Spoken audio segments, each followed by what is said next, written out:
It's Monday, November 26th, and you're listening to The Geek at Geek News Central, the longest-running tech podcast. This is show number 819, sponsored in part by GoDaddy.com. Our November special for all new and existing GoDaddy customers, $4.95.com's. Domain use promo code GEEK495, or take 20% off your total order using promo code GO20 off too. Hey folks, got a great show lined up for you. It's great to be back after really having a show down when we were offline for Thanksgiving. Got a lot to talk about, a lot to share, a lot to cover. Strap in. Here it comes. All right, people, I need a go, no-go for the Geek News Central podcast. Digital archive recorders. We're go fly. Microphone. We're go fly. Video feed. Go. Web browser. Go. RSS data stream aggregator. Go fly. Interflux Toddism suppressor. All right, I'm confused. Host readiness check. Welcome to the show. Welcome to the show. The Geek News Central podcast is a proud member of the Tech Podcast Network. If it's tech, it's here. All right, ladies and gentlemen, we are ready to go. Cue Todd in 5, Button, who's got the button? 4, There is no cause for alarm. 3, Everybody hold on to something. 2, Just press the button. 1. Aloha and welcome to Geek News Central, coming to you as live as it can be from the beautiful state of Hawaii via the Geek News Central studio overlooking Greater Honolulu. Everyone, welcome to the show. Hey, it's great to be back. Of course, we were here on Saturday for Saturday Morning Tech, but we'll talk about that here in a few minutes. If you're new to the show, I want to thank you for joining us. And I tell you what, this is a great time to join the show. We've got lots of great coverage, lots of great tech coverage coming up over the next month and a half. Matter of fact, it's going to be so much stuff, you're not going to be able to keep up with it all. It's going to be that intense. But got a regular show tonight to cover and talk about things that are being planned. We're going to do here in the near future. Just finished up a Red Bull. Almost wish it was something else. It's been one of those afternoons. But of course, I want to give a warm welcome to the Hana and all of the longtime listeners of the show. Thanks for being here. Thanks for staying subscribed and being part of the family. Of course, again, if you're new to the show, I definitely want you to get over to geeknewscentral.com. Check out all our great content on the website. Really, it's easy to get subscribed to. All you got to do is visit the website, sign up for the newsletter, subscribe to the show. That way you'll stay connected to the podcast at all times. And that newsletter guarantees that you will get the show notes. Basically, everything I'm going to cover in tonight's show goes out via email immediately following the show. That way you'll have it in your inbox first thing Tuesday morning. I record this show every Monday and Thursday night here in Honolulu, and then it's released every Tuesday. Of course, if you want to reach out and contact the show, it's real easy to do so. You can do so via Twitter at Geek News. geeknews@gmail.com is the email address, and our hotline is available 24 hours a day at 619-342-7365. If you want to send a comment as well, you can do it via online right on the website. Matter of fact, I think there's a message in there. We're going to have to go check that before the end of the show. So you can leave a comment right on the website, real easy, a voice comment, and we encourage you to do so. Of course, you can watch the show post-show if you don't stay up late and watch me Hawaii Standard Time. You can watch the show on the Roku, Boxy, Samsung Smart TV, Google TV, on iTunes, on the Apple TV, on almost any device. We've got a mobile version of the feed, high-def version of the feed, and, of course, a regular standard version of the feed. So there's multitudes of ways to get the video or just listen to the audio during your commute or at the gym or wherever you may be. However you subscribe, that's really up to you. But we want to thank you for being here and being part of the family. As always, the show is live streamed 24/7 post-show. So the last couple of episodes are always up and online. You'll find information about that at geeknewscentral.com as well. We're part of the Tech Podcast Network, and I tell you, lots of great shows are starting to join TPN. We're up to like 145 or 150 shows. So it's kind of nice to see some new blood coming in. So definitely get over to techpodcast.com and check all that out. Hey, this show tonight would not be possible in part without our good friends over at GoDaddy.com. I tell you, they've taken care of us for a number of years, and we hope that you'll take care of them by by picking up their different products and services. And it's real easy to do. All you got to do is come over to geeknewscentral.com/GoDaddy, and you're going to find all of my promo codes. There's a whole host of them there available for you to use. A code for every occasion, whether it be a .com renewal, a new .com purchase, whether it be a hosting account, whether it be an SSL certificate. Matter of fact, we've got a great deal, a multi-year code that you can use on a secure certificate for just $4.99 per year by using the promo code 499SSL1. So you'll definitely want to get in and use that code for your SSL certificates on your new purchases over there. And then again, a whole bevy of codes, and all of them, of course, lead back to GoDaddy.com. And as they say on their website, build your dream, start with a domain, pick up your own .com. And I picked one up on Saturday. I've been hearing about this new game on the Android. I don't have that phone with me. I've been playing with a LG Optimus G. Fantastic phone. Really, really incredible. Really good phone. If any of you picked one of those up over the Thanksgiving holiday, let me know. I'd like to hear how you like it as well. But they got this new game Google's come out with called Ingress.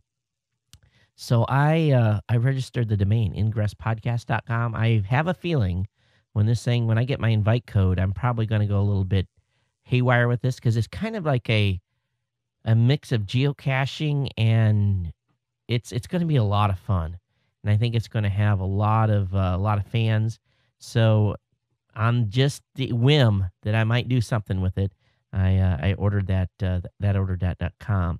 So definitely get over to GoDaddy, check out all their products and services. Again, you can get 20% off your order, or you can get that Geek 495 code to get a .com for $4.95. And that's how I did my purchase. I ended up getting that, I think with tax was $5.19 or something like that. But or the ICANN fee, I think it was $5.19. But a great way to get a great GoDaddy domain, hosting accounts, and so forth over at GoDaddy.com. Thanks, GoDaddy, for being a longtime sponsor here at Geek News Central. Well, let me just talk just a little bit here. Thanksgiving holiday is all about Ohana. And many times when I'm doing the show and when I get into the mode, I guess the repeat month after month after month, I have a tendency, I think, from time to time to forget that this show really evolved from its very roots based upon me having a daily or basically a twice weekly conversation with folks that we call our Ohana, part of our family of listeners. Back here on the this machine that we use for the Saturday Morning Tech, where the Skype callers come in, it says right on it, Ohanasaurus at geeknewscentral.com. And the Ohanasaurus is nothing more where our family and friends and people that we talk with on a weekly basis come in and actually share their thoughts and ideas. And this is my chance to reach out to the Ohana. Many of you spent, the weekend or the 2 or 3 days there with family, and maybe you heard many things that you didn't want to hear or got into arguments or typical things that go on with family reunions. Hopefully you were able to share some time with your family and eat and do what we do on Thanksgiving, watch a little football. It was pretty good here. I completely disconnected on basically that Thursday, Friday. I did a little work on Saturday, not too much, but it was all about family time. And because we don't have a huge extended family here in Hawaii, we spent it just with my wife and I and the kids. And it was really good to, just basically have this extra downtime. I worked on a couple of little side projects. We'll talk about that in a few minutes.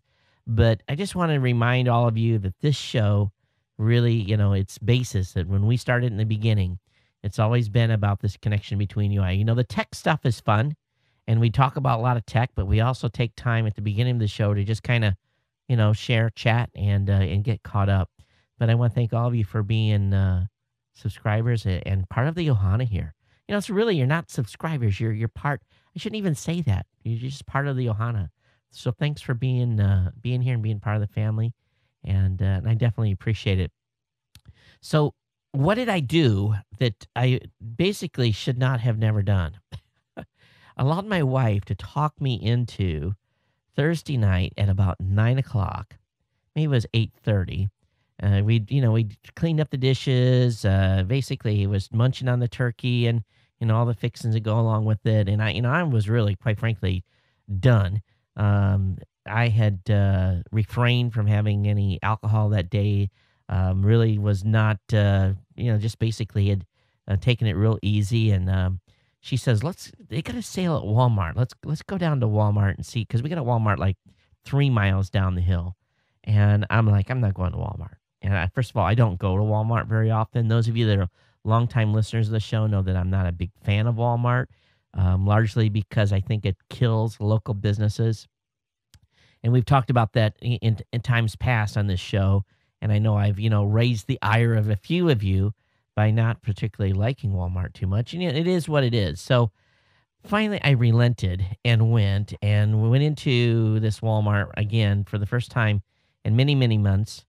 And, I should have known. The parking lot was just like packed. I got a parking spot. I was actually pretty lucky. Someone was, there was just like this da-da moment, And so in we go, and I'm just looking at these people that they had these like waves, 8 o'clock, 10 o'clock, midnight, where they had sales starting and there was these people like hoarded around these boxes of bubble wrap. And it was TVs, and it was just, all this stuff. And I'm not kidding. It looked like a war zone in Walmart. And I'm telling my wife, why are we here? Well, what it was she wanted to pick up a $99 basketball hoop that was normally $199.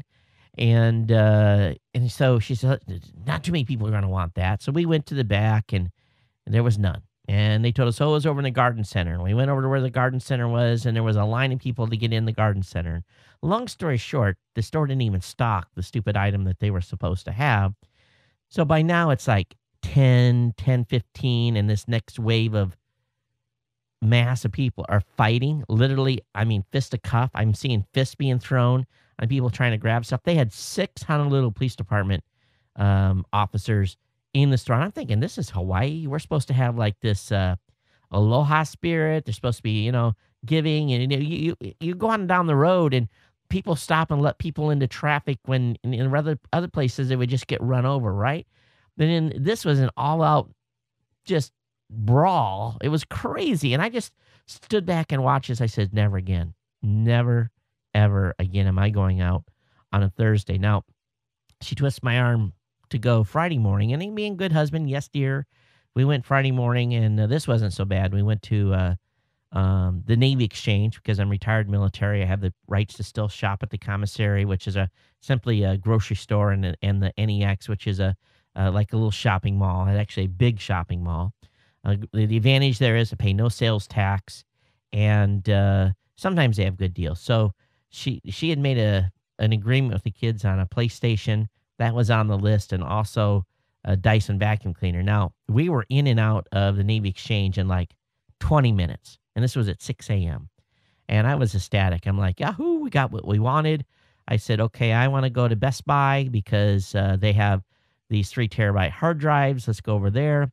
So we drove over to Best Buy. I was in Best Buy, out of Best Buy in 15 minutes. I'm like, where's the crowds? At 6 a.m., you're thinking these stores are supposed to be packed. And I didn't think I was going to get any of the stuff that we were supposed to, that I had on my little list. If I got this 3 terabyte hard drive for $99, I'm cool. I'm happy. I got what I wanted. And my daughter's like, mall, dad, mall. Let's go to the mall. I'm like, no, let's not go to the mall. And my wife is like, give me this look. So we ended up at the mall. And anyway, it was good until 10 a.m. And then the masses showed up. And we got back here 12:30, 1 o'clock, something like that, at the house. I collapsed. But one thing I did get is I had walked into Sears looking to get a toolbox because they had toolboxes on sale for $39. So when I walked into Walmart, they had these like whole rows of TVs that were like on these, it was supposed to be where people would come in and get them immediately and walk. It was one of those items, one of those grab items that was supposed to be gone by midnight. I'm asking the lady, what are these? And she goes, these are TVs that no one grabbed last night. And I'm like, you didn't have a big crowd? She said, oh, we did, but just the TVs didn't move. And so I'm looking and I'm like, there's 50-inch Toshiba. And I'm saying, how much is that? She goes, oh, that's $299. And I'm like, huh? $299 for a 50-inch TV. I said, how much is the normal price? She says $1,000. I'm kind of like looking at her sideways. So I get on my iPhone and I put the part number in, and sure enough, $999 or something is the normal price. We've been wanting to buy a flat screen TV for the garage so the kids could use that as a gaming area for really at least 3 years. And I've got a small 32-inch TV in my bedroom, and the kids have been playing the Xbox in there, and that's getting a little old. So I'm just like, okay, let's go ring that up.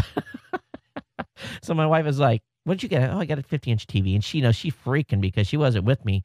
How much did you spend? I was like, $299.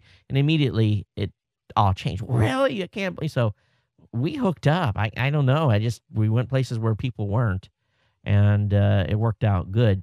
So yeah, I contributed to recovering the economy over the weekend, and stayed under budget, thank goodness. Not by much, but just enough. Got a student driver here at the household, so we did a little student driving Saturday and Sunday, and I'm getting more gray by the minute doing that.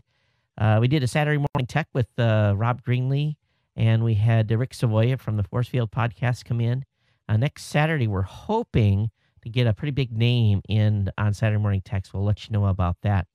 On a sad note, the place that we've been going to church at here in Hawaii since we arrived, the building lost its roof. We had a thunderstorm here, and the roof collapsed. And so this is it's one of those things where they're now scrambling. Here in Hawaii, no one can buy land, so they rent buildings to do places. But it could have been ugly if it had been like 2 hours later. There'd have been like 800 people in this building. So anyway, that was thankful that nothing happened there.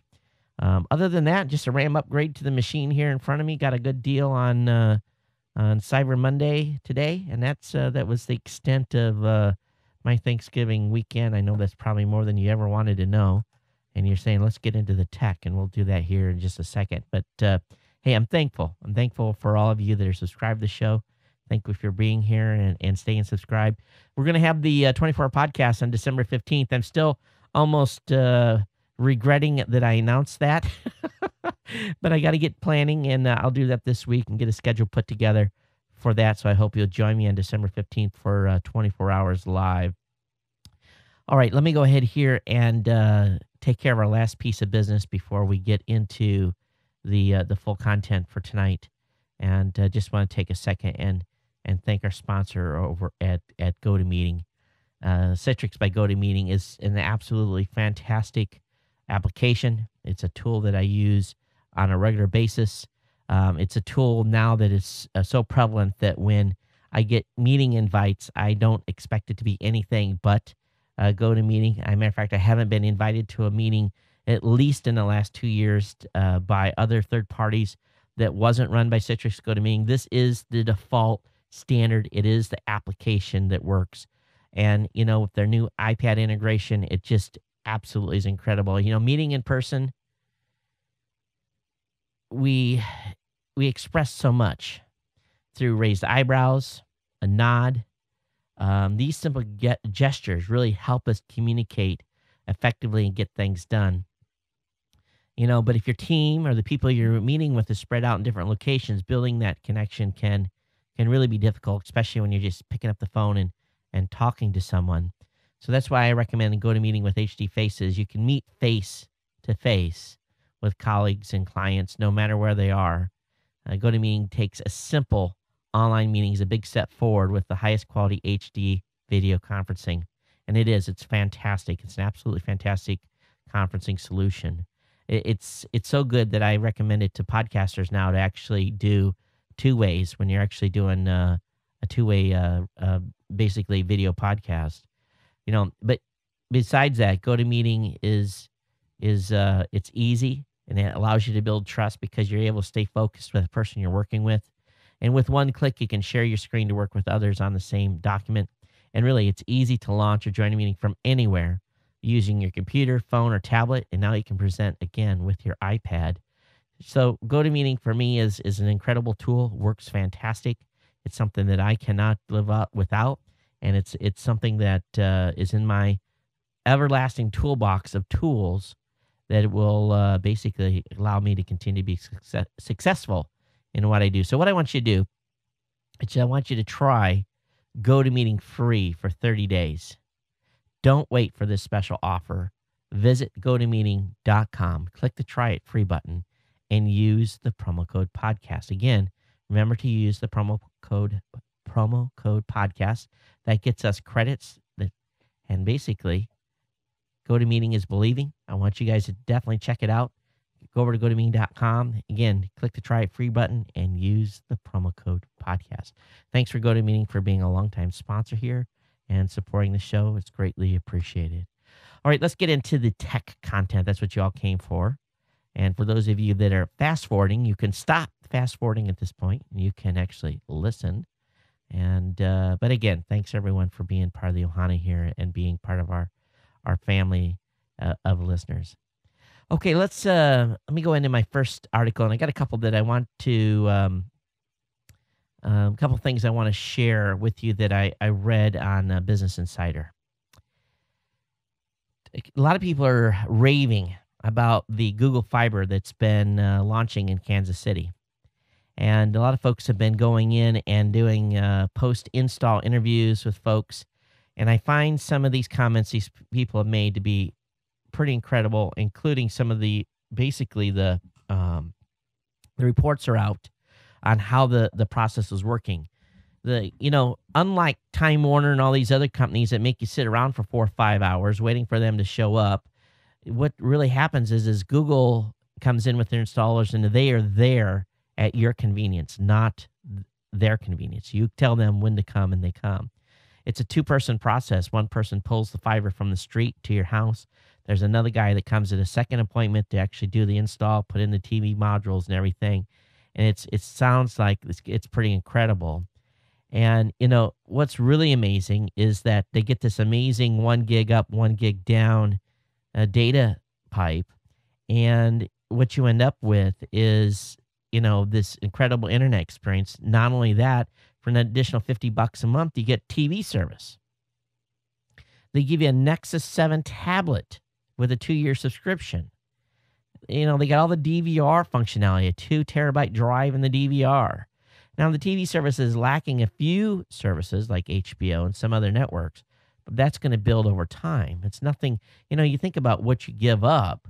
You really don't give up a lot. You can, keep Dish if you want, and just get the internet and wait for the TV stuff to catch up.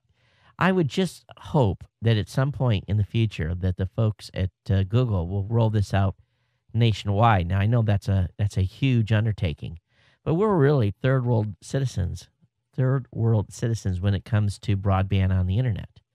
I was reading a piece from a guy that lives in New York, and he's like, I live in the biggest city in America, and I can only get 15 gigs down and a gig and a half up. What is wrong with this picture? And, the Time Warner folks in Kansas City are just crying like babies, and they're freaking out about the arrival of Google Fiber. Well, it's because Google's delivering what all of us have been clamoring for years, is more speed. And I tell you, you can say what you can say about Google and in what they're doing, but you have just absolutely got to hand it to them and just say bravo, for bringing a better. It's really going to change the dynamic. And imagine the amount of business, imagine the amount of investment that's going to go in that neighborhood because Google's there with that big high-speed broadband pipe. And then think about the commercial services that are going to jump on there. It's just incredible what's going to happen because people will start to move to that area specifically because they can get Google Fiber. And, they're on paper, things look pretty good from the service standpoint. Now, over time, we'll see how they do, but everyone so far is raving about this. And, I feel pretty lucky to have what I have here with 50 down and 3 up. For years, it was, at best a meg and a half up, and at best maybe 5 to 6 megs down or gigs down. And, but you're thinking about not even megs. I'm talking about megs, not gigs. because Google gives you 1 gig down, 1 gig up. We get 50 megs down, 3 megs up. Boy, oh boy, I wish I was 50 gigs. So anyway, it's a pretty incredible experience for these folks. So I'd love, if there's anybody in this audience that lives in this area, I want to hear about Google Fiber from you. I really do. Drop me an email here at the show, geeknews@gmail.com. We want to hear from you in a big, big way. Let's talk about Firefox here a little bit. It's being rumored that Firefox and the Mozilla folks are going to drop 64-bit support from Firefox. Well, at the same time, they're launching the latest edition of Firefox 18 with, faster JavaScript and Retina support. Now, one thing I noticed today with Firefox is I accidentally started loading multiple tabs again. I usually use Chrome because it handles multiple tabs better. But when I got up to about 15 tabs of content tonight on Firefox, it was about done. But here I've got maybe 25 open with Chrome, and it's still cooking away, not having any issues. So Firefox still has fundamentally some big issues from a execution standpoint in memory management. So I don't know really where the deal is and why they're having so much trouble. But this update to Firefox 18 is supposed to, again, give us better, faster JavaScript and Retina support. So we'll see how this does. And Alan had written a post up on this. We'll have this. We'll keep following Firefox 18. I'll probably get the update tonight because I'm on the beta. I run the beta continuously on Firefox to see how it's done. Hey, one thing I will say, and I want to thank all of you because you'll notice on the Geek News Central website, I have a link here to B&H. Basically, I do a lot of shopping with B&H. I've used their products a lot in the past. And I also put up a Black Friday announcement on B&H on the website the other day. And I just checked the affiliates account on that. Thank you. You guys are, keep buying product from B&H through that link. That's going to go a long way in supporting the show. Matter of fact, that I had a better weekend than maybe an entire month's worth of insiders coming in and supporting the show. So it's greatly appreciated for those of you that actually bought product through B&H over the weekend using my links on my website. It really helped. So let me go ahead here and switch topics. There's another article written up on Geek News Central already. It was written by Jen on using technology in a classroom, so specifically Skype, on some experiments that teachers are doing. And I'll leave this up for you guys to read. Of course, it's on the website already, but it talks about using Skype to help students better understand geography and how people, basically looking at different cultural issues and different areas and so forth. So again, the link will be up in the show notes on this. Definitely want to check it out. But talks about how 2 teachers use Skype to really find an interesting way to get students engaged. And I applaud this type of use of technology. And specifically this school, who basically every student gets an iPad. If you think about that, that's big. It really, really is. And of course, it is a private school, but they're definitely onto something in their execution and how they're trying to teach kids these days using technology. All right, one thing that I've been playing with here, and I don't have it, I've got it in my bag, is I've been playing with a Virgin mobile MiFi device. And specifically, it's running on Sprint's 3G and 4G networks. And so far, it hasn't been too bad. It's kind of what I expected from a performance standpoint. But one thing that's happening is because Verizon is turning on so much 4G or LTE right now, they're starting to find that they're going to very soon have an excess of 3G pops across the country. So it appears that Verizon may be getting serious about prepaid. So this may be a means for them to find a use for basically its 3G networks. They're basically starting to be freed up as people move on to LTE. So their 3G network is basically across the entire map. It's almost solid. You can get it almost anywhere. So we'll see if they use this as an opportunity to maybe bring on some third-party resellers to resell this excess bandwidth on 3G. And some of the experiments that they've been running recently allows people to have a little extra bandwidth if they agree to be on 3G. In all reality, I've spent a lot of time on a 3G network with Sprint and with Verizon. And so long as you are, and then this is where it's really important to talk about, if you're not pulling video down, if you're just doing email, web surfing, if you're doing basically non-video type stuff, 3G, it works pretty good. Now, and I'm not talking about uploading. I'm not talking about streaming video, anything like that. But it works pretty well. And the reason is because I travel all over the country, and usually the hotel internet is not that good, and many times I end up on a wireless card. So I think it's an interesting move by Verizon to basically reutilize existing hardware that they have spread out throughout the United States. But their LTE rollout is pretty incredible. So they're turning on more cities, and they expect to be done sometime next year with their LTE rollout. So that's huge. An interesting article that I found today, and the one that I read all the way through, is an article over on GigaOhm talking about going electric. And we've been shopping here for a new car for my wife. She is set on a specific type of vehicle. I'm trying to encourage her to go a hybrid or maybe even an electric vehicle. But one of the writers over at GigaOhm, Kevin Toffel, basically bought a 2013 Chevy Volt. Now, something unique is he has 41 solar panels on his home, and they generate more electricity than they expected with that.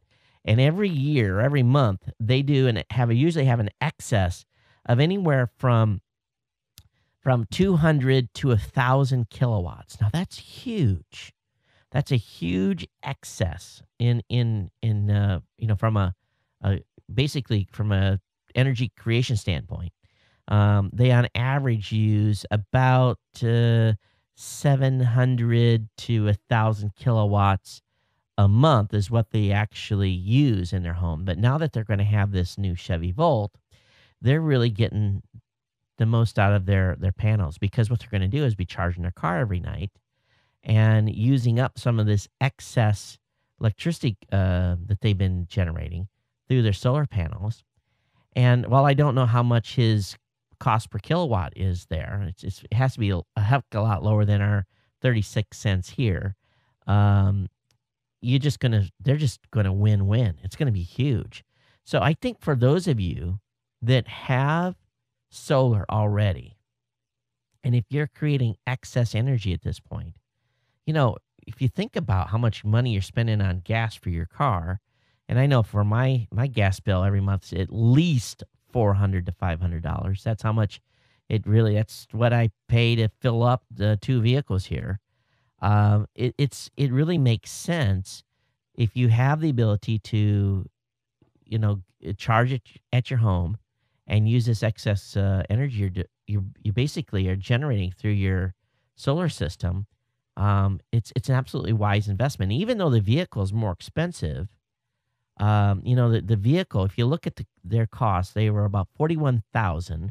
Now they rented the vehicle, and anyone that leases vehicles, I don't think that's super smart. But if they had not leased it, they would have been able to get the $7,500 federal tax credit, which would have brought it down to, let's see, 41,900, basically 42,000. So it had been 30 plus, but they're not putting any gas in this thing, and they got the excess power being generated on their home. If you think about it, if your average electricity bill is a couple $100, that's $200 right there towards your, if you just, do the math in your head, it's just $200 closer to covering your payment for that vehicle. It makes a lot of sense. It really, really does. And I think that's, for those of you that are at that point in that juncture in your life where you can afford to have 41 solar panels on your home, this just financially means that you're just going to continue to get ahead. That bill that you've had every month for the electric company is essentially zeroed out. And, you take that same amount of money. If I could zero out my electricity bill, it's a complete car payment because I'm paying anywhere between 360 and well over $400 a month for my electricity here in Hawaii because of our high kilowatt per hour cost. So, boy, in Hawaii's getting ready to cancel their subsidy for solar installs, which is going to impact quite a bit the business here. But the solar is getting better, more efficient. So, I think it's this double whammy makes a lot of sense. It really does, especially if you're doing excess energy. And that's the key. If you're not creating excess, it doesn't make a lot of sense because then you're not going to see that extra benefit. But also you got to look at the cost of the panels. He's got 41 panels. That's a lot. But in last year, he created 6,200 kilowatts of excess electricity. And I'm thinking about that myself. I'm doing, all right, let's take 6,200 and multiply that by 36 cents. And that's $2,200 of excess electricity. And if you divide that by 12, and that's 100, at least here in Hawaii, that's $186. So for me, I'm thinking, wow, that's probably half a car payment. You do a down payment, that's half a car payment. Makes a lot of sense. So anyway, a good thing to put your brain to in running numbers if you're considering putting solar on, combine that with a smart vehicle. I think it really starts to pay huge, huge dividends, especially if it's an electric car. Maybe I'll be the one driving a Chevy Volt soon or a Ford hybrid or something like that. But it definitely is set me back in my seat a little bit when I kind of thought about that aspect. Should have talked about this when I was talking about Verizon. Actually, I thought I had it lined up together, but Sprint is launching 11 new LTE markets, and it's maintaining a small city focus. So if you live in Anderson, Indiana, and I know where Anderson is. Anderson's a pretty small town. If you live in Anderson, Indiana, Clark County, Virginia, Jefferson County, West Virginia, Harrisburg, Carlisle, and Hershey, Pennsylvania, Hagerstown, Maryland, Martinsburg, West Virginia, Harrisonburg, Virginia, Muncie, Indiana, another small town, Peabody, Massachusetts, Salina, Kansas, Shenandoah County, Virginia, South Bend in Mishawaka, Indiana, and Winchester, Virginia. You all are getting Sprint LTE. So congratulations if you live in one of those small towns. And it just makes you kind of go, And these are pretty small, probably under 50,000 people, most of those cities. So anyways, Sprint launching in 11 new LTE markets. Again, small towns to begin with. All right, let's talk about Amazon Cyber Monday. Did you know that Amazon, not only did they sell stuff cheap today, they also borrowed $3 billion. Amazon raised $3 billion today on selling bonds for the first time in nearly 15 years. The company said in an SEC filing that it will use the proceeds from the debt offering for general corporate purposes, which may include repayment of debt to pay debt, repurpose of outstanding shares of common stocks, acquisitions, investments, working capital, investments in subsidiaries, and capital expenditures.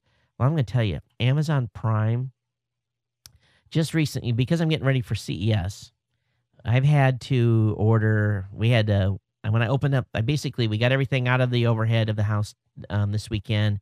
I hooked up all the gear, made sure it was working, make sure everything was plugged in, make sure the cable sets were right, basically doing an inventory.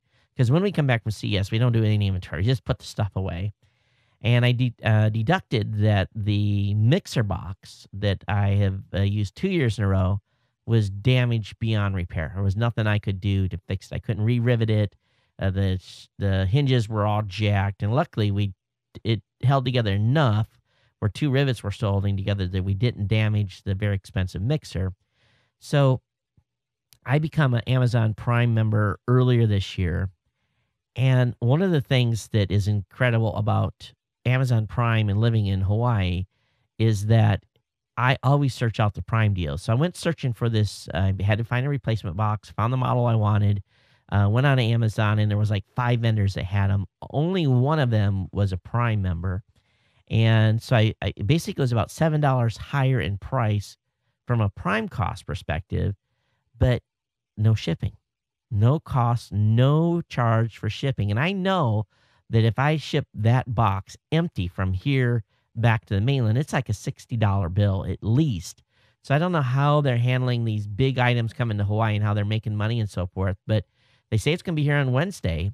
But I have been hardcore using Prime a lot lately and buying, these small items I had to have for replacements. And it's really saved me a huge amount of money.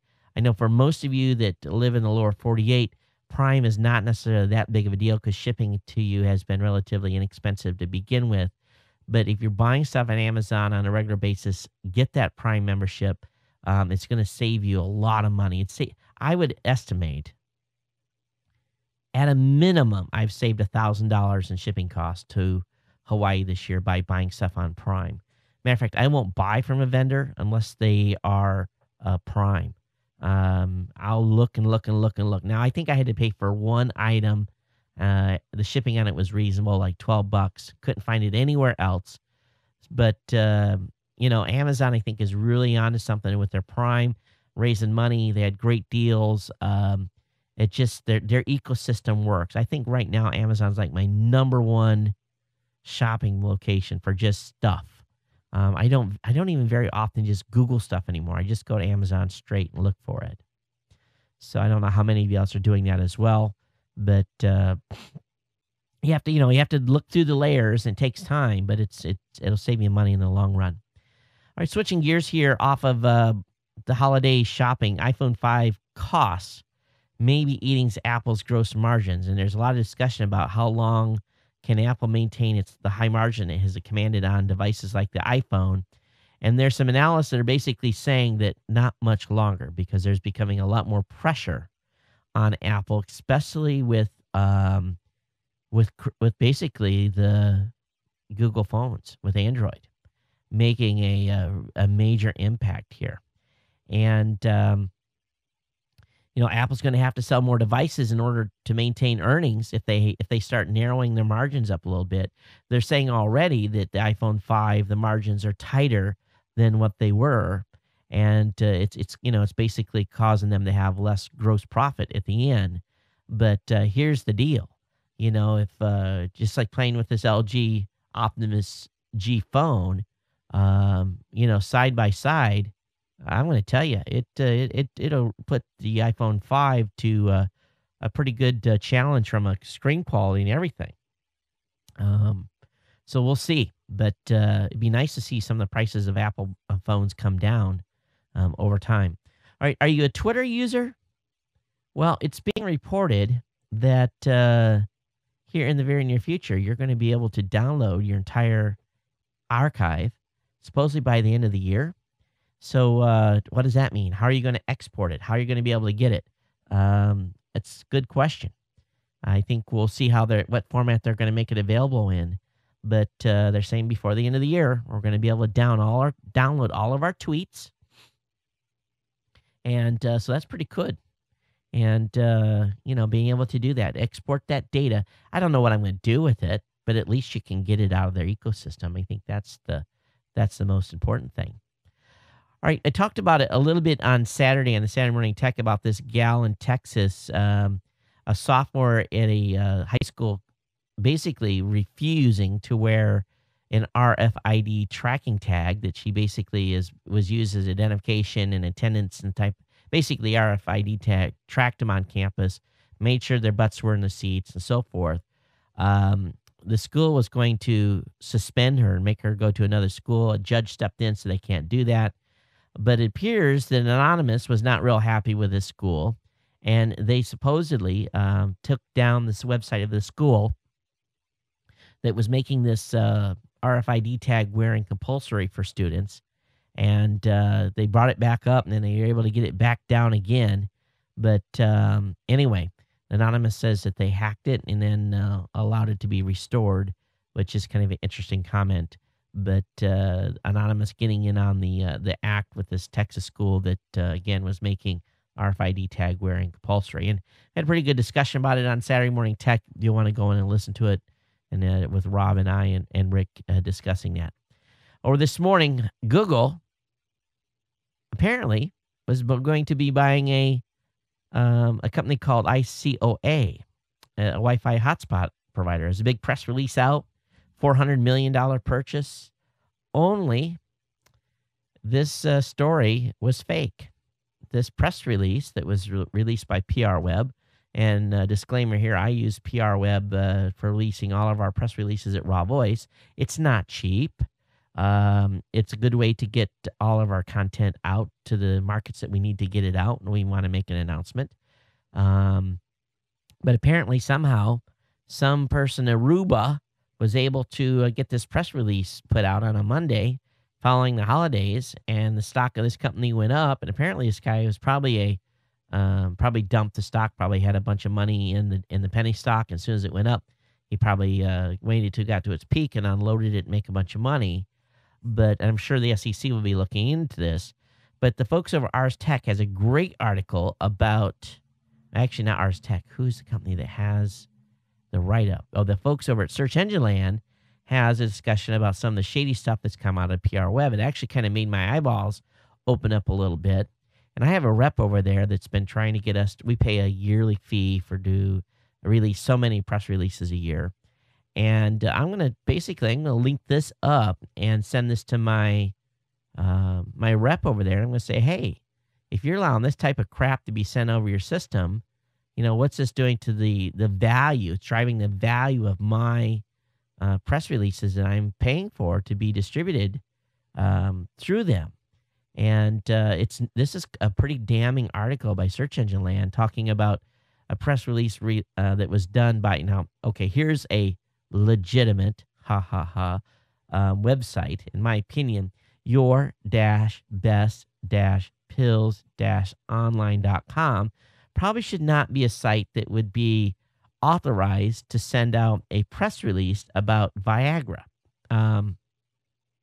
So all the company was doing there is they're just trying to use PR Web as a way to distribute a press release to build page rank. And because they've got all these articles spread out in different, well-respected websites. And, but I've never really thought of PR Web as a way to build page rank. And actually, it's kind of a smart thing to do for these groups. But, I want to have my press releases be, to be carried by sites that we respect and follow, and they have been. So I guess the good and the bad comes in this. But I'm definitely going to be using this with my sales rep at PR Web to say, hey, you guys are allowing this stuff to go through your system. How long is it before, news organizations start devaluing the amount of, devaluing the content coming from you guys? Now, PR Web said in a press release that we have learned that the ICOA announcement was fraudulent. The release was not issued or authorized by ICOA. And Vocus is the parent company. Vocus reviews all press releases and follows an internal process designed to maintain the integrity of the releases we send out every day. They go on to say, even with reasonable safeguards, identity theft occurs on occasions across all of the major news wires. We have removed the fraudulent release and turned the matter over to the proper authorities for further investigation. Now, here's the deal. It's not hard to set up an account on PR Web. You go to PR Web, put your email, your account information in, you spend the money, you deposit the money for your press release, you write it, and it goes through the review process. And I don't think this would be hard to push through, but anytime you would think that they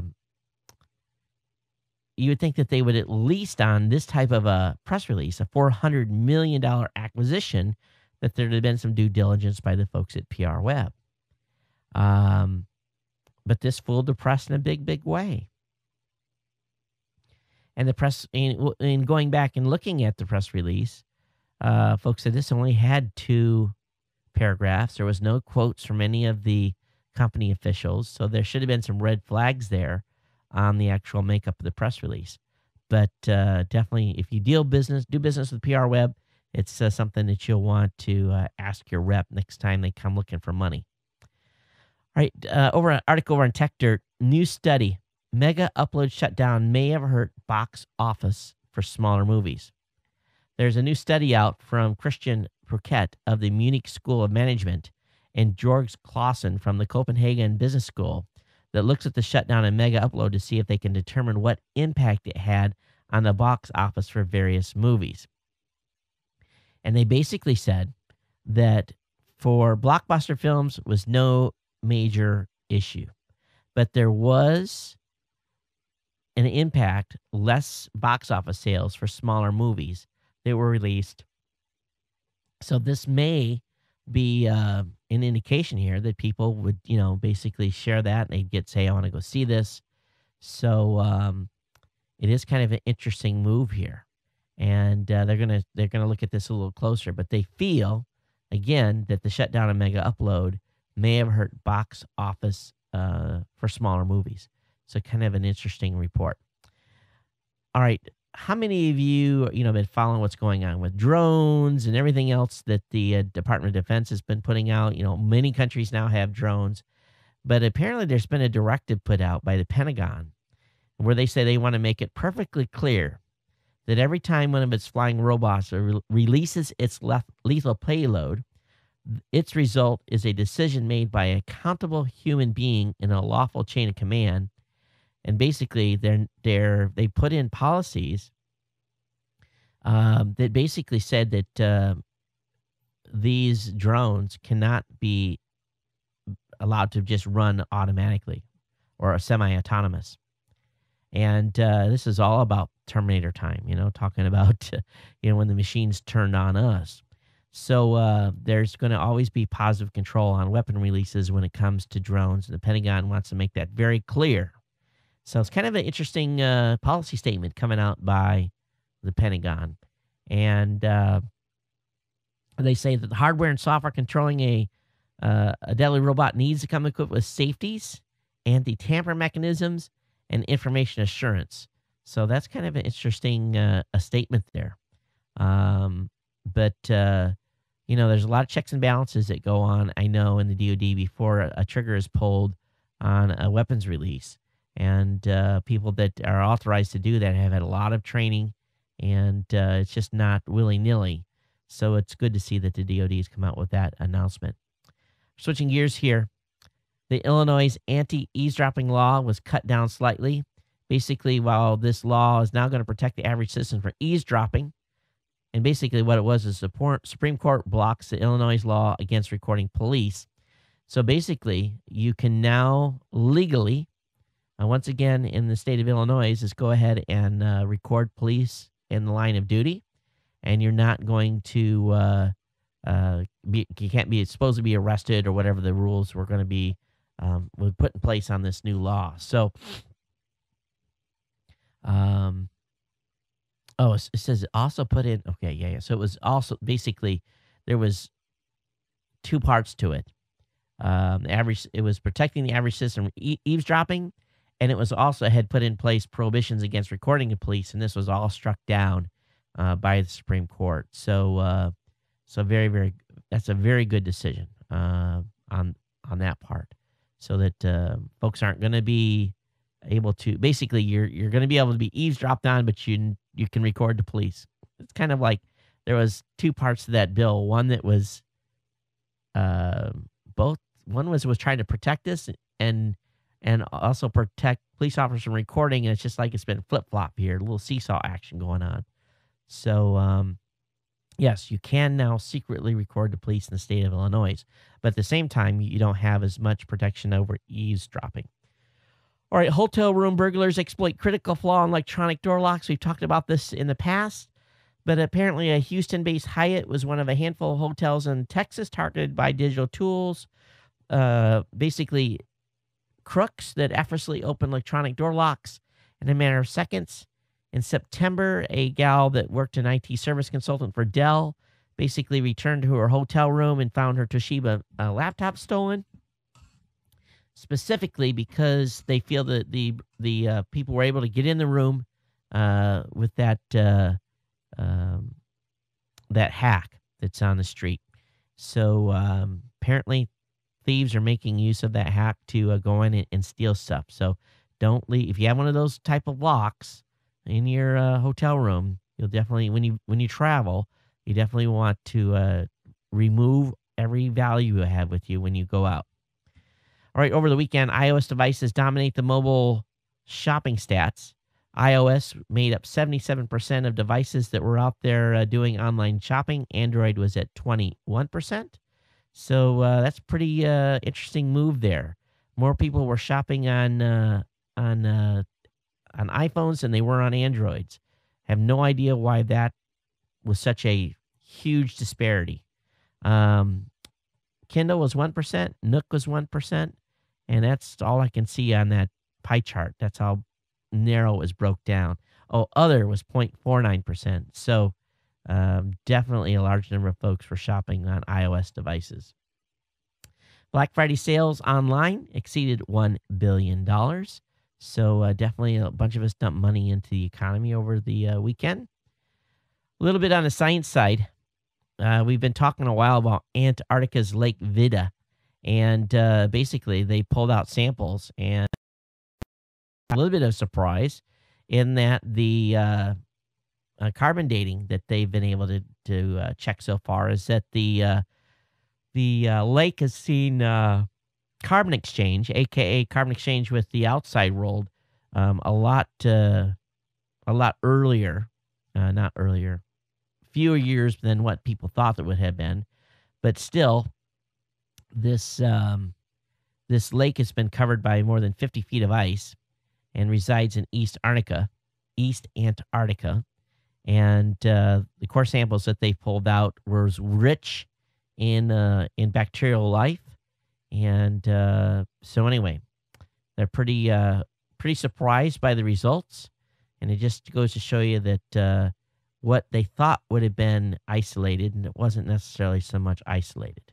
The lake is definitely getting carbon exchange, probably from a stream or from some sort of independent water source. Okay, switching gears here. It's been a year since Curiosity's taken off. It's facing a potential a planet-wide dust storm right now, so they're a little bit worried about it, but they're not too much concerned. Of course, the Curiosity's been on the planet. It's been busy blasting rocks and doing all kinds of stuff. Curiosity is now moving across the surface of Mars, taking soil samples and searching for rocks to drill for more samples, and they're on their way to the mountains. So Curiosity is continuing to move forward. And this dust storm, NASA's watching it, and we'll see what happens with this over the next couple of weeks. But they feel it could develop into a planet-wide dust storm. SpaceX founder Elon Musk wants to start a Mars colony. He figures he can get 80,000 people to Mars at $500,000 a person. He wants to send at least 10 people to Mars within the next 20 years to form the first colony on Mars. Kind of an interesting a goal. But anyway, do you think we can do that? Think we can colonize Mars with people in less than 20 years? But he feels, based on the price to lift people to Mars, it would cost about $500,000 a person. And based on current economic growth and so forth, he feels that there'd be about 80,000 people that could potentially afford the $500,000 ticket to go to Mars. So, if people can afford $500,000 to go to Mars, they're not going. They're staying here. They're enjoying the fruits of their labor, and they're not going there because, it's you just leave your money at home and you go to Mars, right? Or you give it all to him to get you there. So, anyway, SpaceX is aiming its sights towards Mars, and they're working on plans. Would you go if you had the money? All right, the 2014 Ford Fiesta come equipped with My Ford Touch. So, again, if you're looking for a new car, Ford Fiesta might be in your, of course, it may not be at the top of your list, depending on your age bracket. But Microsoft and Ford are giving us a reason to take a second look at the Fiesta. Again, announcing that it will come equipped with the My Ford Touch. And it's going to have the same exact My Ford Touch as seen in other vehicles that make use of a new 6.5-inch screen. So that's pretty exciting for those. That's a lower-end car. And glad to see that this is happening here. We're going to see all these digital devices in all these vehicles before too long. How many of you have to carry two phones, a work phone and a personal phone? Say next year, consumers may be able to buy a smartphone that comes with either native hypervisor software or use an app allowing them to run two interfaces on the phone, one for personal use, one for work. So they know that there's an issue out there, and people are bringing their own devices to work. A lot of IT issues with that, but apparently, with the cores of the phones getting more powerful, that they'll be able to run one kernel, basically running the one section of the phone, and another kernel running the other part. So pretty cool stuff. And ARM is working with AMD to develop the new x86 processors that'll be optimized for this. So we'll see where this goes in the coming months or next year.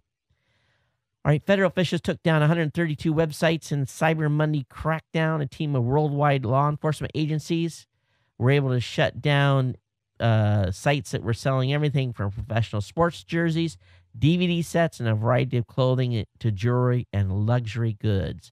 So 132 sites taken offline today by U.S. Immigrations and Custom Enforcement, Homeland Security, in other words, ICE, took the sites down. So 132 less sites to buy counterfeit goods on. Is Intel planning to kill enthusiast PCs? Check this out. This is huge. How many of you build your own machines? I haven't done it in a while, but I used to only build my own machines.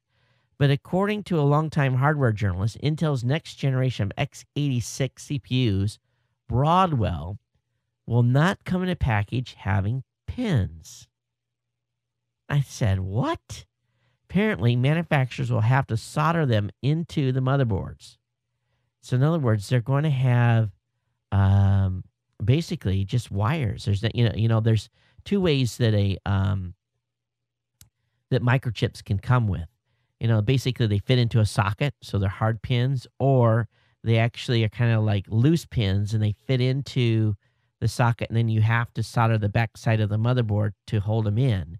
And so this could be huge.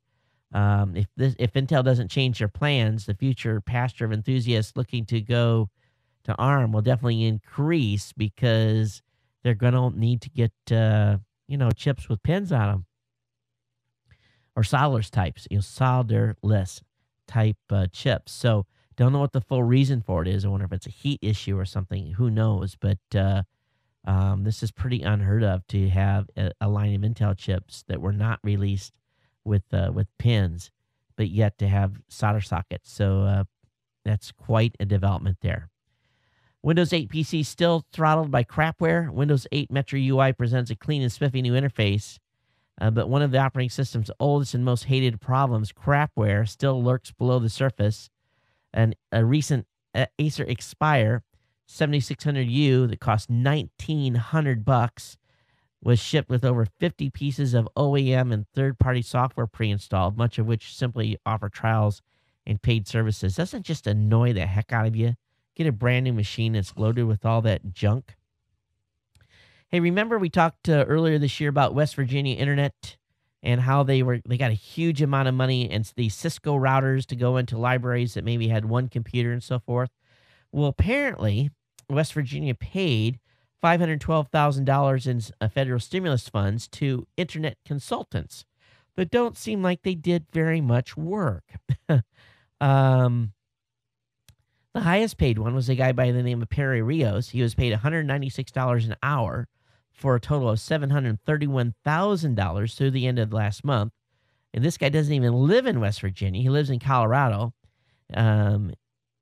He made $512,000 in 2011 and is on track to earn another $329,000 this year. So huge amounts of money being made by these consultants.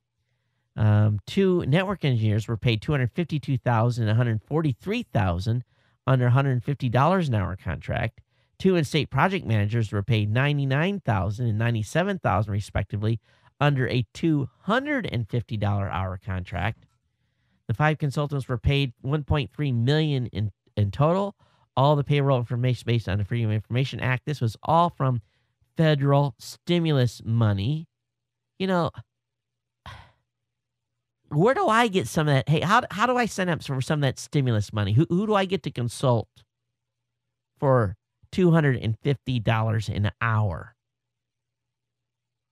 You know, okay, let's $196 an hour. So let's do the math on that. This guy got paid $731,770. Let's divide that by 196. So this guy put in 3,733 hours. Now I know that on an average quarter, this is insane. On an average, okay, so when you work a 40-hour work week, your productivity, what they figure is about 6.5 hours is what an employer gets out of you in productivity. Okay? That's about the most you're going to get on a daily basis if you're really heavily involved. So this guy billed 3,733 hours. So if we divide that by 6.5, this guy essentially worked 574 man days at 6.5 hours a day. So this guy must have been putting in some massive hours. If he billed $731,000 for $196 an hour, he must have been putting in 15, 16-hour days every day to earn this kind of money. But yet he lives in Colorado.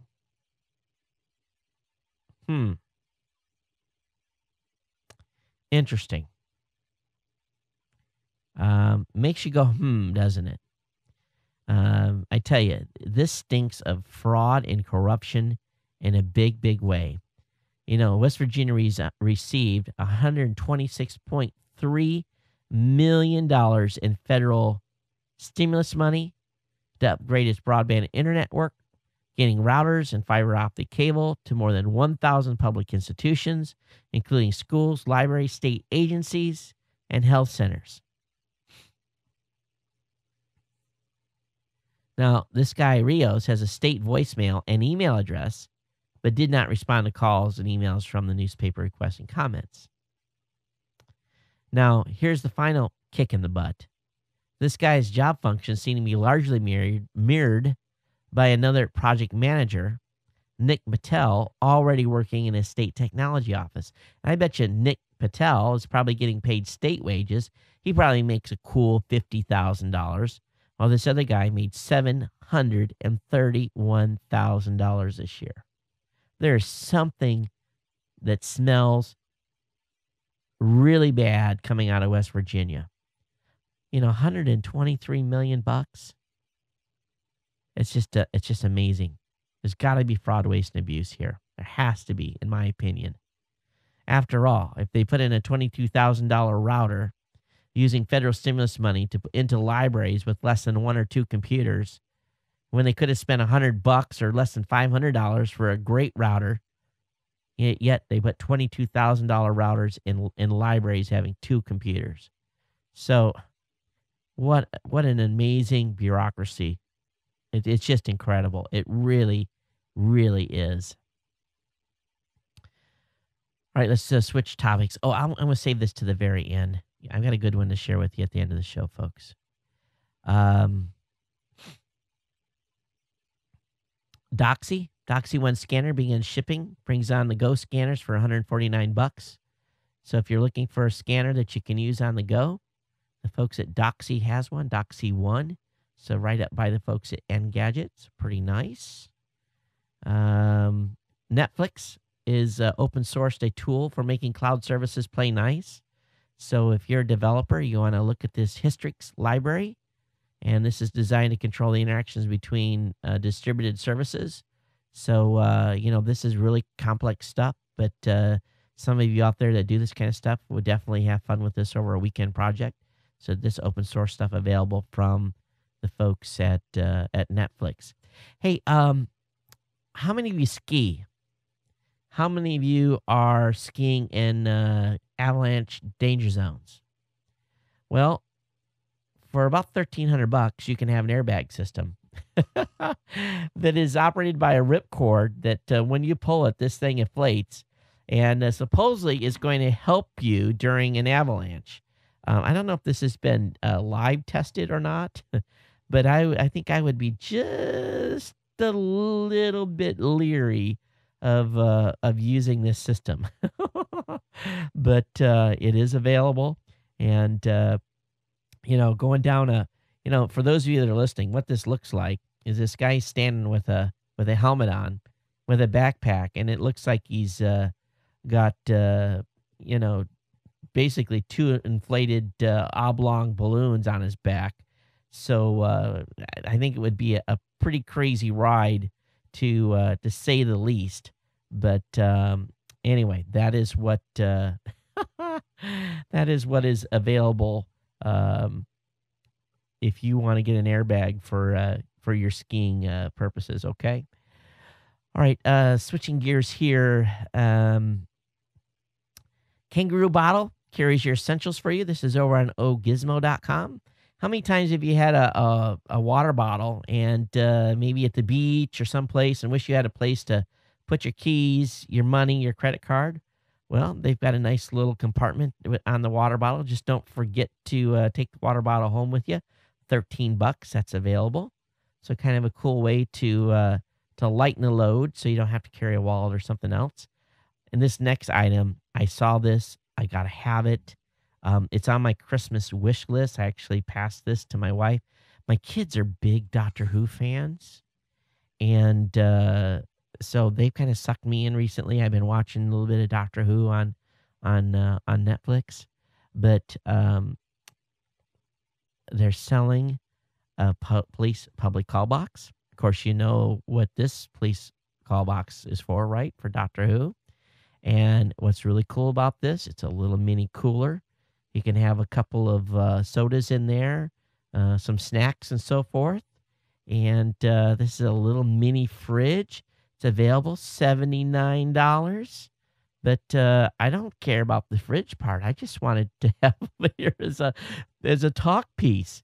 Very cool stuff. Little Doctor Who refrigerator.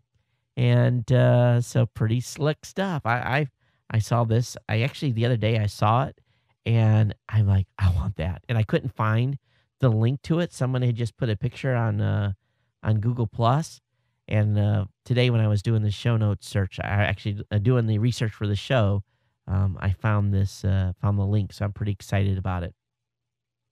All right, a missing moon rock has been found from Apollo 11. It's found in Minnesota. Apparently, the Minnesota National Guard said Monday it found a few small fragments of the moon's surface in a storage in a state building in St. Paul.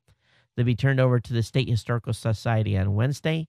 The moon rocks came from Apollo 11, and so very interesting. Don't know how they were able to the president, Richard Nixon, gave them to the state along with a state flag that was carried on the mission, but at least they found the rocks.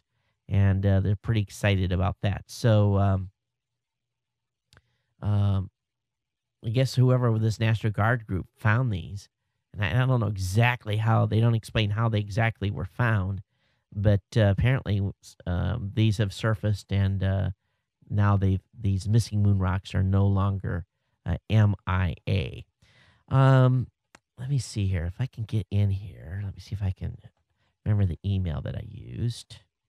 And I hope that was the password. Oh, no. Okay, let me try this. I'm trying to get into my account.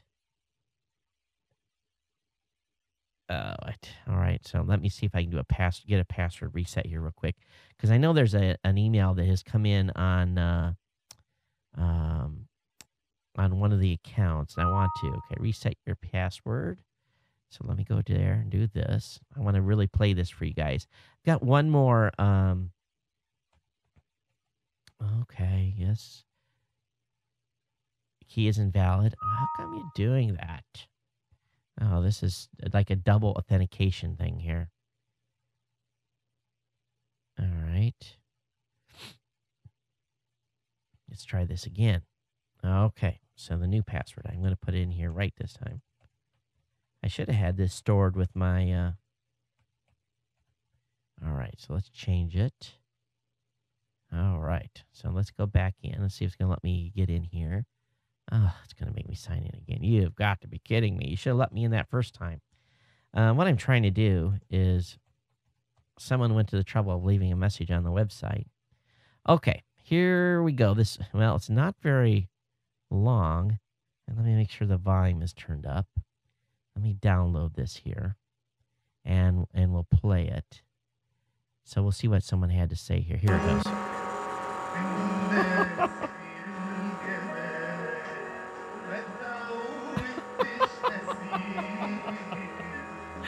All right. You can tell that was really worth the time to waste you guys on it trying to find it. Oh my goodness, that was horrible. I apologize. I promise I will. I'll have this stuff downloaded next time before we get in the show and previewed, because that was bad. Anyway, if someone tried to leave a message via speak pipe on the website, you just know it didn't get to me very well. Okay. Oh my gosh. All right, last article I want to talk about, and I get into the email here, is I did a demo. I'm really proud of my team over at Raw Voice. We put together and basically have released a brand new stats interface for our podcasters. And I think the interface is beautiful. I think that Angelo has done a fantastic job on this. We had a couple of podcasters that were nice enough to allow me to use their accounts to demonstrate this. One was Daniel Lewis over at Once Upon a Time podcast, and Richard Hay from the Windows Observer podcast. Both have great shows. Richard's tech site is really taken off. He's doing a great job. He talks everything Windows on his show, obviously. But I did this demo. Recorded it. It's like 12 or 13 minutes long, and I really encourage you, if you want to see what we're doing and the kind of work we're doing for content creators, go check this out. I think you'll get a better appreciation of the level of commitment we've got, and basically giving content creators detailed data on how their media is being consumed on their shows. And I just wanted to point that out here at the end of the show. I'm very thankful for my team and everything that they do. And this was a lot of hard work that was put into making that happen. So I've got some email, obviously, from all the way from last week. So we did the last show on the 19th. So let me go ahead and talk about a couple of articles that came in, links that came in. Got an email here from Ron.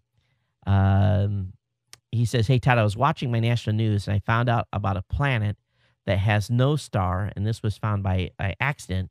It was a research project looking for a white dwarf, unformed stars, and they found this object. More can be found here." So he's got a link to that, and I think we talked about that on the last show. But Ron, thanks for that. Got an email here from Wendy. Actually, not from Wendy, from Mayhew. Says Google's director of research talks with Wendy Grossman about his background in artificial intelligence, personal computer mapping, and what the internet giant is planning next. So I want to thank Mayhew for that link to that article. I appreciate that. Got an email here from Tim. He says, "Hey, Todd, absolutely amazing and truly a sign of the times. Brick and mortar sales are down." I think this article, Tim, may have been a little premature, because everything I'm hearing from the news is that the brick and mortar sales were up. But he says, serves them right for opening on Thanksgiving, in my opinion, while online sales rose a whopping 20%. This was an article on the Wall Street Journal. This must have been on Thursday sales, I would imagine. But thanks for sending that over, Tim. I also got an email from John. He sent this to me through Google+. He said, Cyborgs, a bionic podcast, The Deadly Replay, and talks about a guy that is been given the opportunity to test pilot the very vehicle that caused an accident that he was in. So I'll have that link up in the show notes as well. So I appreciate those links coming in. Again, if you've got comments about tonight's show, Twitter me at Geek News. geeknews@gmail.com is a great way to reach me via email, of course. And of course, you can call the hotline at 619-342-7365. You'll get a good quality recording by just using the phone. So I appreciate all of you for being here. Thanks for hanging out. We're a little long tonight, but trying to get back in the rhythm of things. And, we look forward to having a Thursday show with you. This Saturday, we'll have another Saturday Morning Tech. Then I'm off on travel for for 1 week. It'll be my last travel before we head to CES. Just to let you know, CES is shaping up. We're starting to book vendors. We've all the gear's been tested. I think we're all set on our layout. The only thing I've got left to do is order banners. I'm waiting for banner graphics to come back, and I think I'm really ahead planning wise from where I've been in years past. I'll get stuff ready to be shipped probably in the next week, but I'm really excited about what we're going to bring for you at CES. We've got a lot of things planned. I can probably say now that we're going to have ad-free streaming on the website, courtesy of the folks over at Livestream. So we'll be talking about that more as that develops. So we'll have embeds, of course, for all of our folks that are actually going to be doing the stream with us. And I'm pretty excited about the ability to work with the Livestream folks on ad-free streaming of the show. It should make the experience for all of you a lot better. And I really like the thought here that Livestream has stepped up in a big way to work with us. And I'm definitely appreciative for that. But that's continued conversation down the road. As always, geeknews@gmail.com. Twitter me at geeknews, 619-342-7365. Don't forget about our sponsors, GoDaddy and GoToMeeting. Definitely check their products out, do the trials, buy the product. I definitely appreciate it. Thank you all for being here. We'll see you next time. Take care and aloha.